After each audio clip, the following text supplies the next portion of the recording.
نستعينه ونستغفره ونؤمن به ونتوكل عليه ونعوذ بالله من شرور أنفسنا ومن سيئات أعمالنا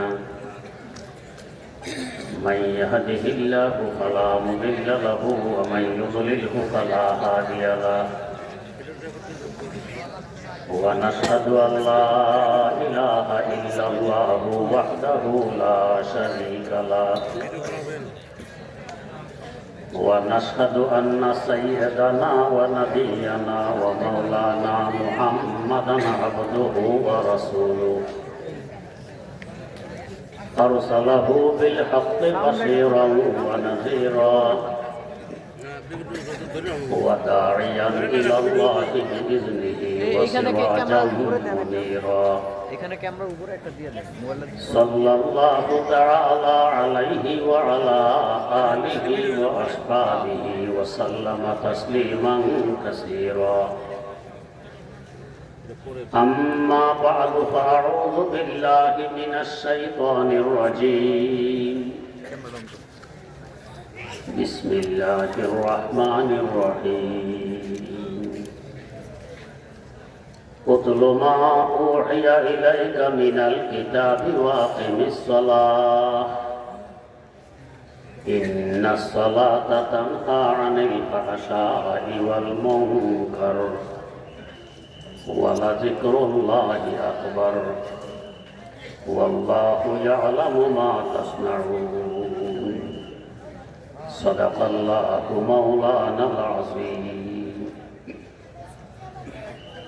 اللهم صل على سيدنا محمد وعلى آل سيدنا محمد كما صليت على سيدنا إبراهيم وعلى آل سيدنا إبراهيم إنك حميد مجيد اللهم بارك على سيدنا محمد وعلى آل سيدنا محمد كما باركت على سيدنا إبراهيم وعلى آل سيدنا إبراهيم إنك حميد مجيد ইসলামপুর মাদ্রাসা দুই ধরনের লেখাপড়া এখানে হয়। এক তো হলো শুধু কোরআনে কারীম মুখস্থ করানো হয়, আর এক হলো কোরআনে কারীম বোঝানো হয়।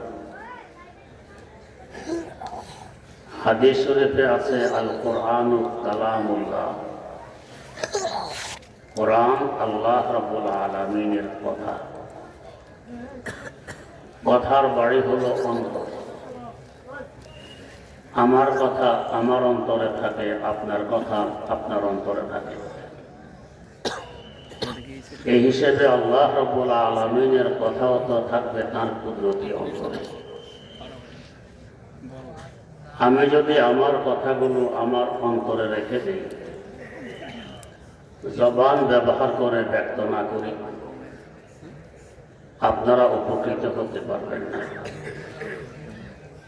আল্লাহ রাব্বুল আলামিন যদি তার কথাগুলো তার কুদরতি অন্তরে রেখে দেন, ব্যক্ত না করেন, আমরা বান্দাগণ উপকৃত হতে পারব না। তাই তিনি মেহেরবানি পূর্বক তার কথাগুলো তার কুদরতি অন্তর থেকে বের করলেন। উদ্দেশ্য আমরা, কিন্তু আমাদের কাছে না পাঠাইয়ে দিলেন লোহে মাহফুজে। লোহ মানে তক্তি, সিলেট। মাহফুজ মানে সংরক্ষিত। সংরক্ষিত সিলেটে সংরক্ষিত তক্তিতে রেখে দিলেন। তক্তিতে থাকে লেখা। এর আগ পর্যন্ত ছিল কথা কালামুল্লাহ, এখন হয়ে গেছে লেখা কিতাবুল্লাহ। আমাদের কোরআনে কারীম দুই গুণে গুণান্বিত, কিতাবুল্লাহ ও কালামুল্লাহ। পক্ষান্তরে অন্যান্য কিতাব দুই গুণে গুণান্বিত নয়। যেমন তাওরাত আল্লাহ পাক লিপিবদ্ধভাবে পাঠায় দিলেন হযরত মূসা আলা নবিয়িনা ওয়া আলাইহিস সালাতু ওয়াস সালামের কাছে। তাই তাওরাত কিতাবুল্লাহ, কালামুল্লাহ নয়। যাই হোক, লোহে মাহফুজ থেকে পাঠিয়ে দিলেন বাইতুল ইজ্জতে, দুনিয়ার আকাশের বাসিন্দাদের কেবলা। উদ্দেশ্য কিন্তু আমরা বাইতুল ইজ্জত থেকেও আমাদের কাছে না পাঠিয়ে দিলেন শাহেদ ও আলম হযরত রাসূল আকরাম সাল্লাল্লাহু আলাইহি ওয়াসাল্লামের কলম মোবারক। তিনটি স্টেশন দেয়া হয়। কেন? এর রহস্য কি? সরাসরি পাঠিয়ে দিলে কি হতো? আল্লাহ রাব্বুল আলামিনের কুদরতি অন্তর থেকে জ্যোতিময় কালাম বেরিয়ে সরাসরি আমাদের অন্তরে এসে গেল, বরদাস্ত করার মতো যোগ্যতা আমাদের ছিল না। হয়তো আমরা এর জ্যোতিতে জ্বলে পড়ে ভস্ম হয়ে যেতাম, অস্তিত্ব হারিয়ে ফেলতাম। তাই সরাসরি না পাঠিয়ে তিনটি স্টেশন দিয়ে তারপর পাঠাই। যেমন ধরুন, আমরা যখন রাত্রে শুইতে আসি, বাতি জ্বালানো থাকলে অধিক আলোর কারণে ঘুম আসে না। বাতি নিভিয়ে দিলে অধিক অন্ধকারের ভয়ের কারণে ঘুম আসে না। জ্বালানোও যায় না, নিবানোও যায় না। তখন আমরা মধ্যম পন্থা অবলম্বন করি, ডিম লাইট ব্যবহার করি। কামরায় ডিম লাইট নেই, এখন কি করা যায়? বুদ্ধি করে বাতির উপরে, বাল্বের উপরে একটি কাগজের ঠোঙ্গা লাগাই দেয়, প্যাকেট লাগাই দেয়। আলো এখনো বেশি, আরো কমানো লাগবে। এই প্যাকেটের উপর দিয়ে আরেকটি প্যাকেট লাগাই দিই, আরো কম হলে আরো ভালো হয়। এর উপরে আরেকটি প্যাকেট লাগাই দিই, 3টি প্যাকেট। হ্যাঁ, এখন আরামে ঘুমানো যাবে। এই সময় যদি কোনো অবুধ শিশু কামরায় আসে, সে ভাববে বাতিটি পাওয়ারলেস, এর মধ্যে কোনো আলো নেই, পাওয়ার নেই। কিন্তু আপনারা তো এমন ভাববেন না। যদি 100 পাওয়ারের বাল্ব হয়, এখনো 100 পাওয়ার আছে। আলো আসতেছে না কেন? নিয়ন্ত্রণের কারণে।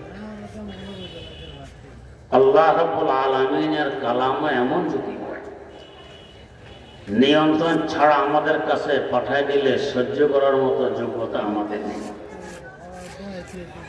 3 জায়গায় পাঠিয়ে 3 বার নিয়ন্ত্রণ করা হলো। নিয়ন্ত্রণ না করলে অবস্থা কি হতো? কি পরিমাণ জ্যোতি কালামের আছে দেখার মতো চক্ষু আমাদের নেই, বোঝার মতো যোগ্যতা নেই। যাদের এই চক্ষু আছে, ওই বুঝ আছে, তাদের মধ্যে অন্যতম ইমামুল আসর হযরত শাহ আনোয়ার কাশ্মীরি রাহিমাহুল্লাহ। কোরআনের জ্যোতি সম্পর্কে হযরত বলেন, নজমে নজমাস ধর বরাত হাসতে বরতর জাফতাব। নজমে নজমাস ধর বরাত হাসতে বরতর জাফতাব। হরফে হরফে কুশিফা হাসতো হুদা বারে রশিদ। হরফে হরফে কুশিফা হাসতো হুদা বারে রশিদ। আমার মালার পুরা কোরআনে কারীমের জ্যোতি তো পরের কথা। এক একটি অক্ষরে এই পরিমাণ জ্যোতি রয়ে গেছে, যদি নিয়ন্ত্রণ ছাড়া এমনি পাঠিয়ে দেওয়া হতো। আমাদের 20 কোটি বর্গ মাইল আয়তনের পৃথিবী থেকে 13 লক্ষ গুণ বড় বিরাট বিশাল সূর্যকে পর্যন্ত এক একটি অক্ষরের জ্যোতির সামনে অন্ধকার মনে হয়। এই পরিমাণ জ্যোতি, এই জ্যোতির্ময় কোরআন আমাদের অন্তরে ঢেলে দিলে কি দশা ঘটে। সামান্যতম তাজাল্লি ফেলেছিলেন তুর পাহাড়ে। পাহাড়টি পাথরের উপবিষ্ট ছিলেন একজন সাহেবে জাহ জালাল পয়গম্বর হযরত মূসা আলাইহিস সালাম। অবস্থা কি ঘটল? আল্লাহ পাক বলছেন, ফালাম্মা তাজাল্লা রাব্বুহু লিল জাবাল। জালাহু দাক্কান ওয়া খাররা মূসা সারিকা। সামান্য তাজাল্লিতে পাথরের পাহাড়টি চূর্ণ বিচূর্ণ হয়ে যায়। হযরত মূসা আলাইহিস সালাম বেহুশ হয়ে পড়ে যায়। আমাদেরকে হিসাব নিকেশ তাই তিনবার নিয়ন্ত্রণের পর এবার আদেশ আসলো উতলু মা উহিয়া ইলাইকা মিনাল কিতাব।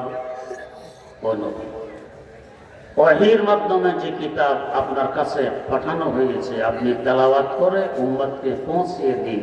এখন উম্মত বরদাস্ত করতে পারে। এবারে আসুন, যে ছাত্রদেরকে শুধু এই কালাম মুখস্থ করানো হয়, আমরা যাদেরকে হাফেজ বলি, কোরআন কারীম হিফজ করতে কি পরিমাণ তেলাওয়াত করা লাগে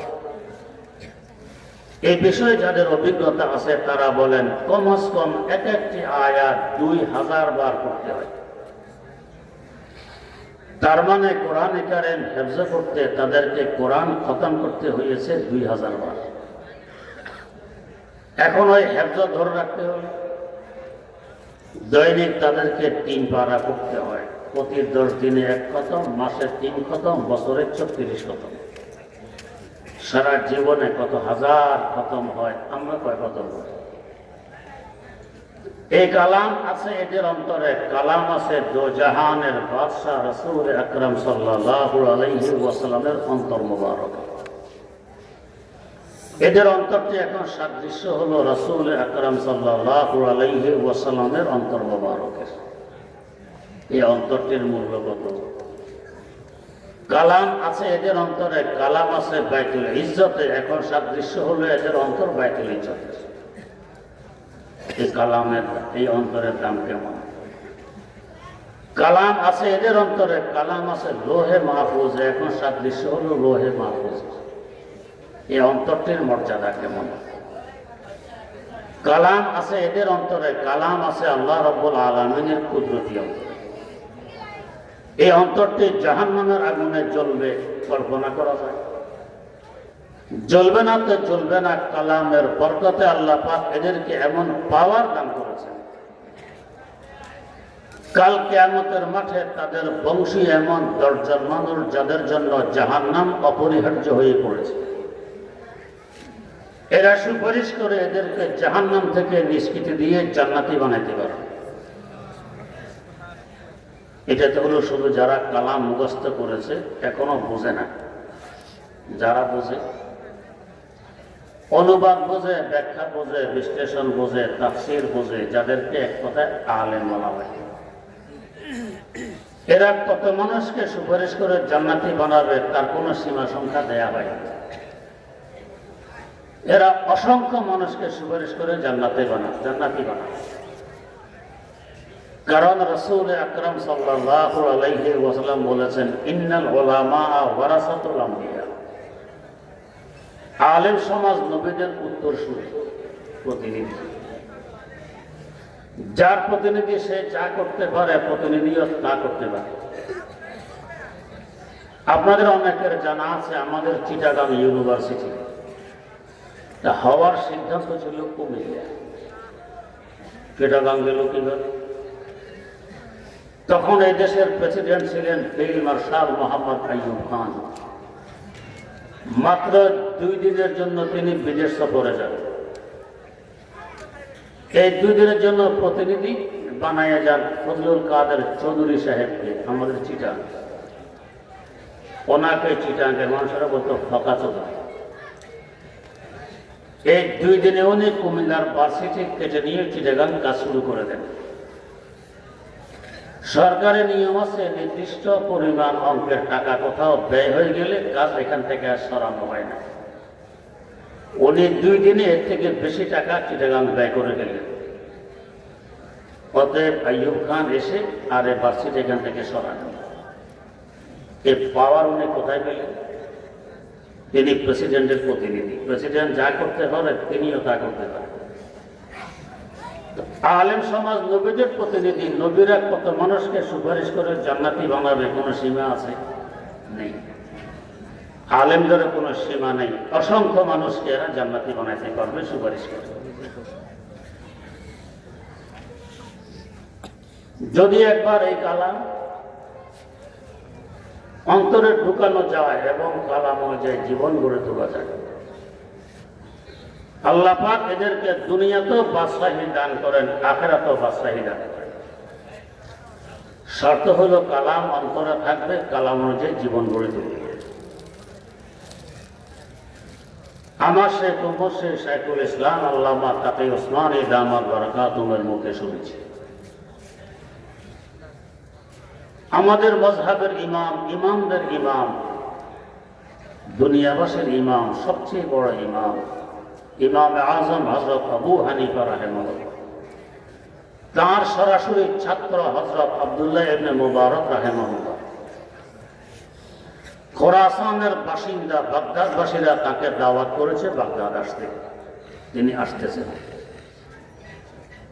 তাকে এগিয়ে আনার জন্য বাগদাদ থেকে অসংখ্য মানুষ শহর ছেড়ে দূর পর্যন্ত এসে গেছে।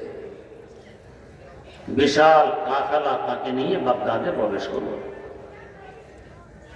তখন ক্ষমতায় ছিল খলিফাতুল মুসলিমিন হারুনুর রশিদ মরহুম, আব্বাসী খোলাফাদের মধ্যে সবচেয়ে প্রভাবশালী খলিফা, যার রাষ্ট্রের আয়তন ছিল 53 লক্ষ বর্গ মাইল।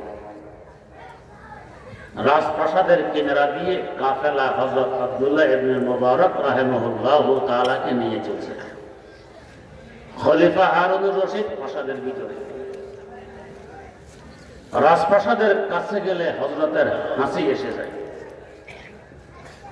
হাসি আসলে হাসি দাতার জন্য আলহামদুলিল্লাহ বলা সুন্নাত। কথায় কথা আসে, সুন্নতের উপর আমল করলে যে শুধু দুনিয়াতে উপকৃত হওয়া যায় তা নয়, আখিরাতে হওয়া যায়। আবার শুধু আখিরাতে যে হওয়া যায় তা নয়, দুনিয়াতে হওয়া যায়। আমার মেজো ভাই বড় ডাক্তার, প্রফেসর, উনি একদিন শুনাইলেন ইউরোপের এক খ্রিস্টান ডাক্তারের ইসলাম গ্রহণের ঘটনা। ডাক্তার মুসলমানদের হাসি নিয়ে গবেষণা করছিলেন যে হাসি দিলে এরা আলহামদুলিল্লাহ কেন পড়ে। কোন সুসংবাদ তাদের কানে পড়লে মুসলমানেরা পড়ে আলহামদুলিল্লাহ। হাসির মধ্যে কিসের সুসংবাদ? গবেষণা করতে করতে মূল তথ্য উদ্ঘাটন করে ফেললেন। সাধারণত আমরা হাসি দিতে গেলে একসাথে দুইটি হাসি দিই। তার মেশিনে ধরা পড়েছে এক একটি হাসির সাথে কমাস কম 3000 রোগ জীবাণু বেরিয়ে যায়। দুই হাসিতে 6000। ডাক্তারের ভিজিটবিহীন ওষুধ সেবন করা ব্যতীত বিনা খরচে মুফতে 6000 রোগ জীবাণু বেরিয়ে যাওয়া কত বড় সুসংবাদ। এই জন্যই তো মুসলমানেরা হাসির পরে আলহামদুলিল্লাহ পড়ে। গবেষণা এখনো শেষ হয়নি, আর একটু বাকি আছে। বাকির কথায় কথা মনে পড়ে। এক ভণ্ড পীর তার মুরির স্বপ্ন দেখতেছে, মুরিদের আঙ্গুল দিয়ে গু বেরিয়ে আসতেছে, গু, আর তার পীরের আঙ্গুল দিয়ে মধু প্রবাহিত হচ্ছে।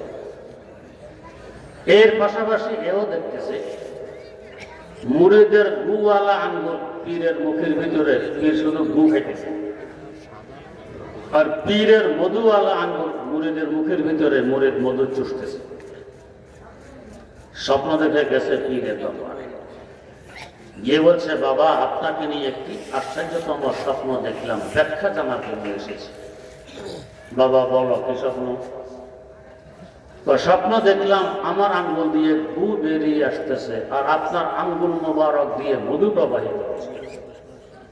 শোনা মাত্র বাবা বলে, মাশাআল্লাহ, বড় মোবারক স্বপ্ন, বরকতময় স্বপ্ন। আমি তো বিশ্ব অলি, সুফি সম্রাট, আমার আঙ্গুল দিয়ে মধু বের হবে না তো কি হবে? তুমি গুনাহগার মুরিদ, তোমার আঙ্গুল দিয়ে গু বের হবে না তো শরবত বের হবে? মুরিদ বলে, বাবা স্বপ্ন তো আর একটু বাকি আছে, তো তাড়াতাড়ি বলো, ওইটা আরো মোবারক হইতে পারে। বলছি, বাবা আরো মোবারক হইতে পারে, তাড়াতাড়ি বলো।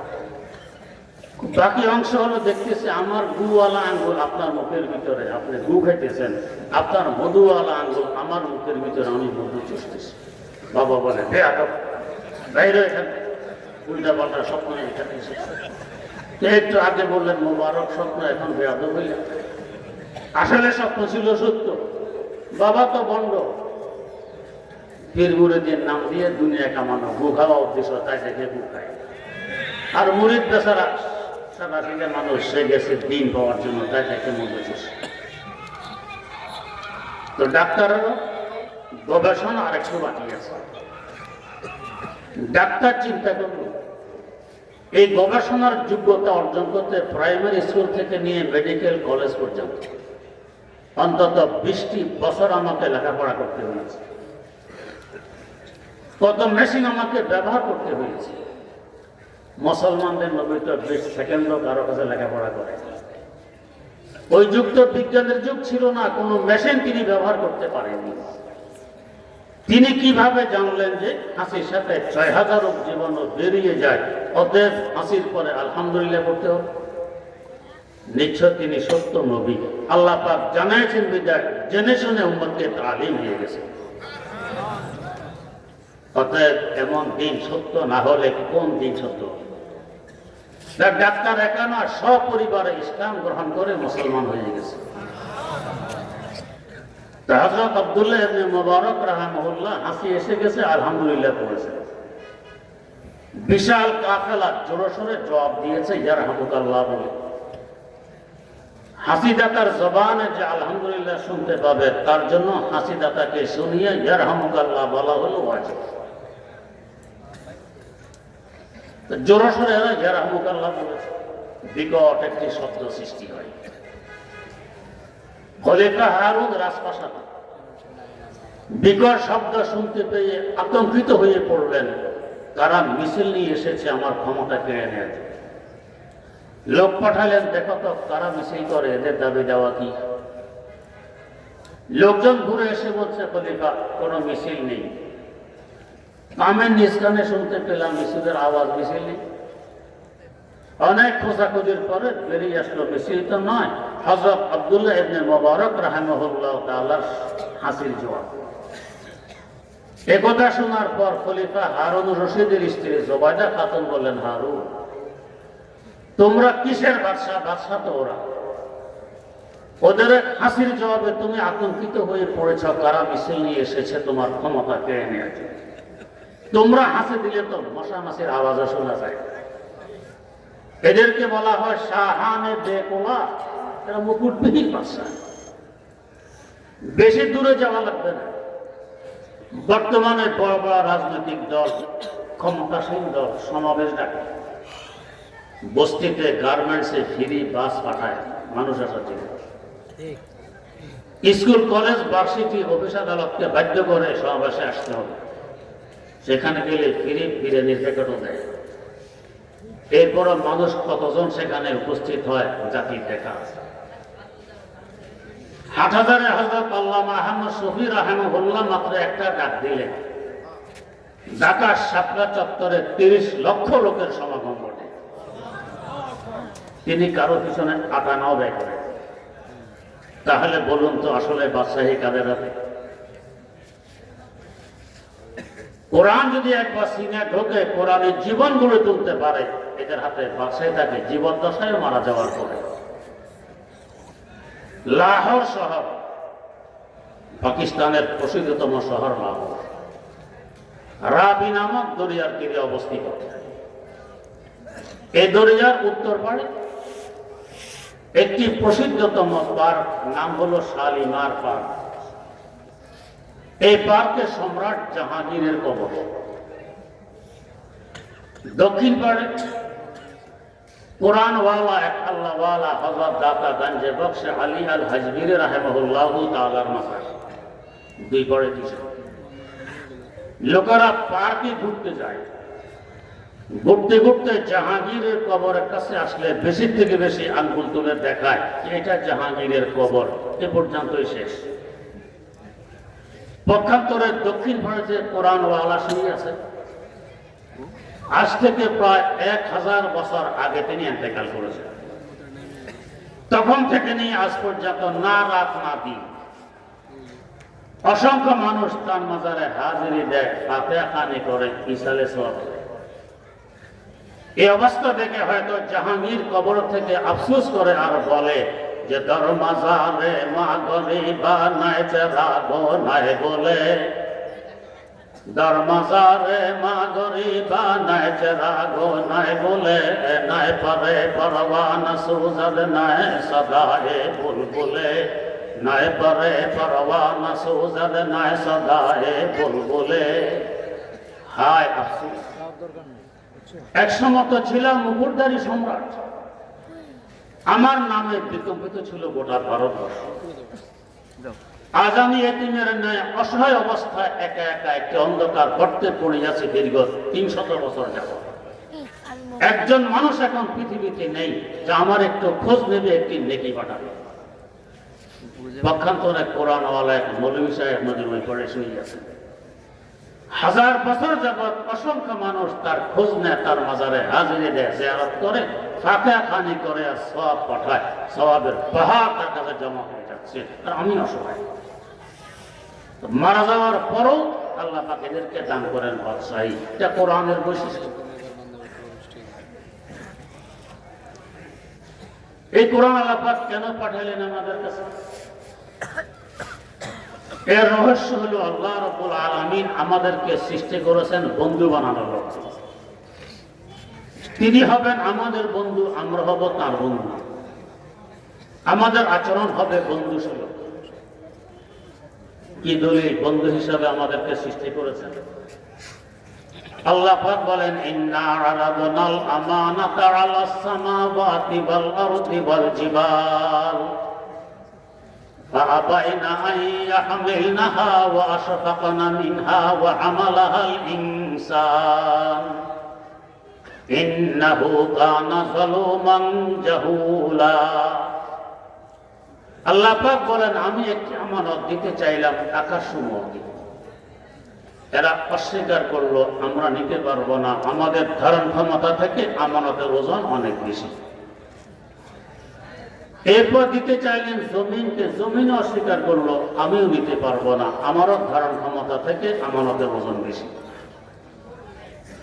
এরপর দিতে চাইলেন পাহাড় সমূহকে, এরা অস্বীকার করলো, আমরাও নিতে পারবো না, আমাদের ধারণ ক্ষমতা থেকে আমানতের ওজন অনেক বেশি।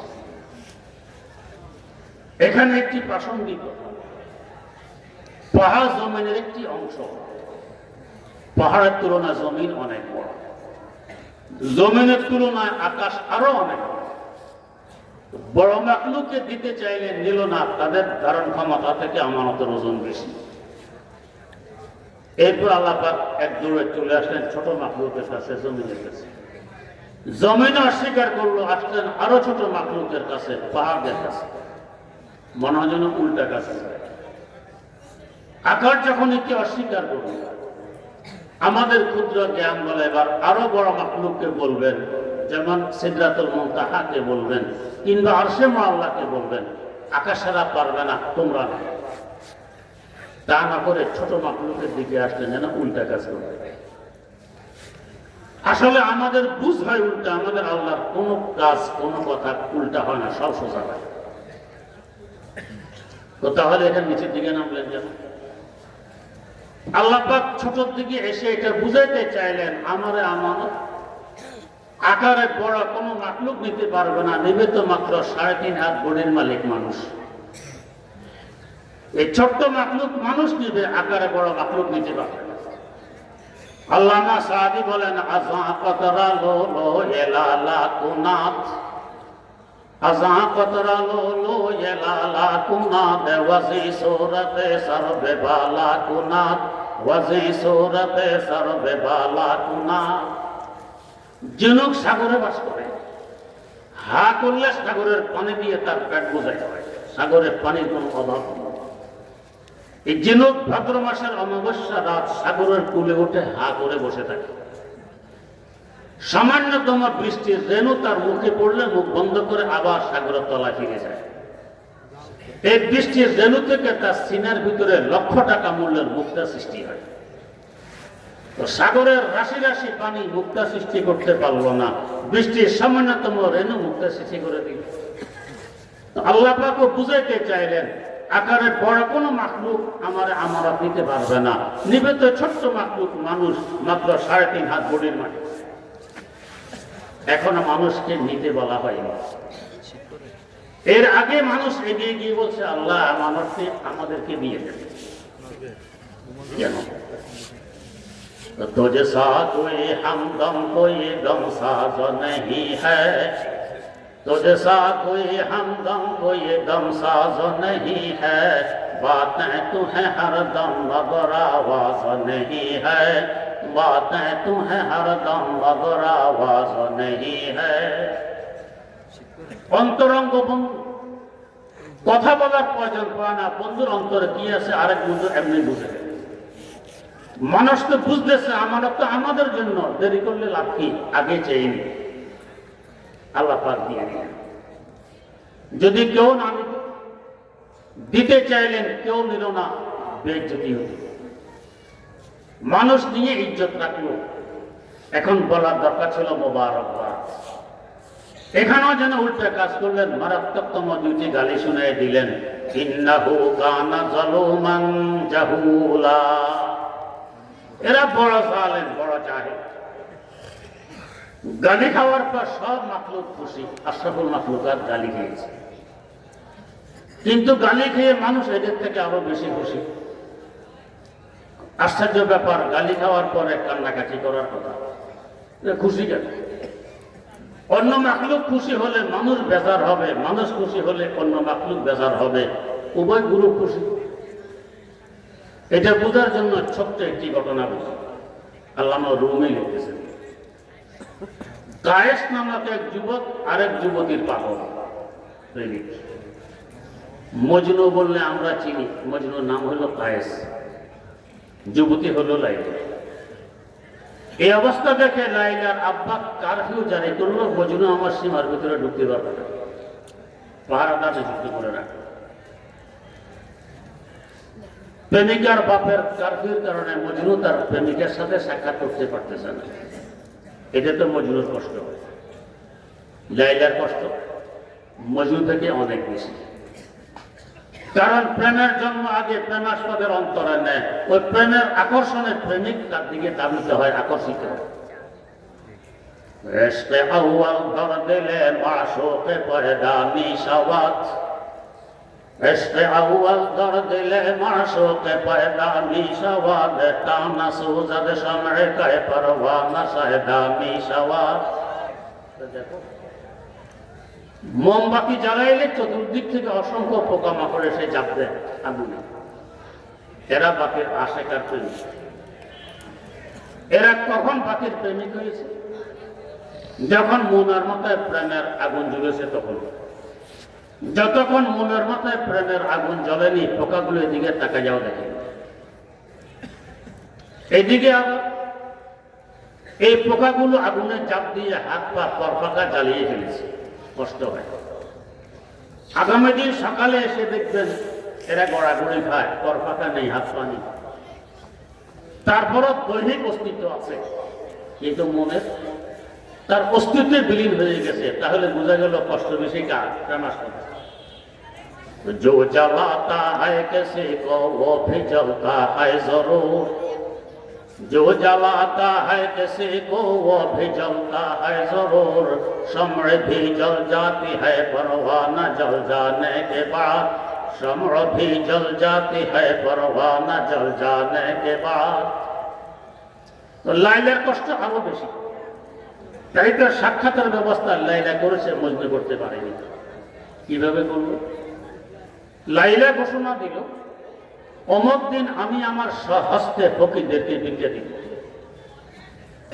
উদ্দেশ্য কিন্তু গরিবের সাহায্য নয়, উদ্দেশ্য নিজের স্বার্থ উদ্ধার। লাইলা কথা বুঝে আমার ঘোষণা আমার প্রেমিক মজনুর কানেও পৌঁছবে। ফকিরের বেশভূষা নিয়ে ফকির সেজে সে আমার সামনে আসতে পারে। পাহারাদাররা তো পাহারাদারি করে মজনুর, এখন তো সে ফকির, এক বাহানায় আমার প্রেমিকের সাথে সাক্ষাৎ করবে।